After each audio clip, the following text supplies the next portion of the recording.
నిజామాబాద్ జిల్లా దర్పల్లి మండల వ్యాప్తంగా గ్రామ సభలు నిర్వహించారు. పథకాల కోసం గతంలో దరఖాస్తు చేసిన లిస్టులో పేరు నమోదు కాని లబ్ధిదారుల నుండి దరఖాస్తులను స్వీకరిస్తున్నారు. కొత్త రేషన్ కార్డుల కోసం లబ్ధిదారుల నుండి అధికారులు దరఖాస్తులు స్వీకరిస్తున్నారు.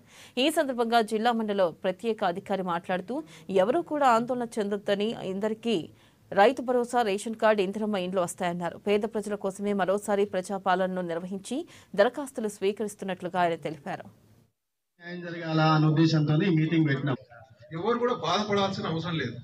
ఎందుకంటే నిన్న రాత్రి 8 గంటల నుంచి 11 గంటల రాత్రి వరకు కూడా మాకు స్టేట్ నుంచి కూడా వీడియో కాన్ఫరెన్స్ జరిగింది. ఆ వీడియో కాన్ఫరెన్స్ లో కూడా నేను కూడా పాల్గొనడం జరిగింది.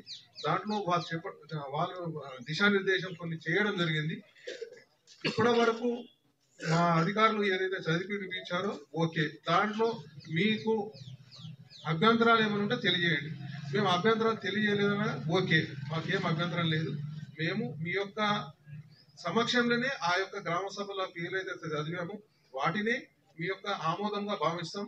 ఇంకోటి, మరి మాకు రాలేదు సార్, ఇప్పుడు అమ్మ అడిగినట్టు 100% అడగచ్చు. ఇది అడగడానికే మేము పెట్టినాం కనుక ఖచ్చితంగా అటువంటి ఎవరైతే రాలేదో వాళ్ళందరికీ కూడా ఒకటి అది ఇది ఒక దరఖాస్తు ప్రిపేర్ చేశాం. ఈ దరఖాస్తును మీరు ఇప్పుడు ఇచ్చినా తీసుకుంటాము. మనకు మండలంలో ప్రజాపాలన దరఖాస్తు కౌంటర్ ఒకటి పెట్టాం ఎంపీడీ ఆఫీస్లో, అది కూడా తీసుకుంటాం. మరి సార్ ఇది మాది వచ్చే వరకు ఇప్పుడు ఉన్న వాళ్ళని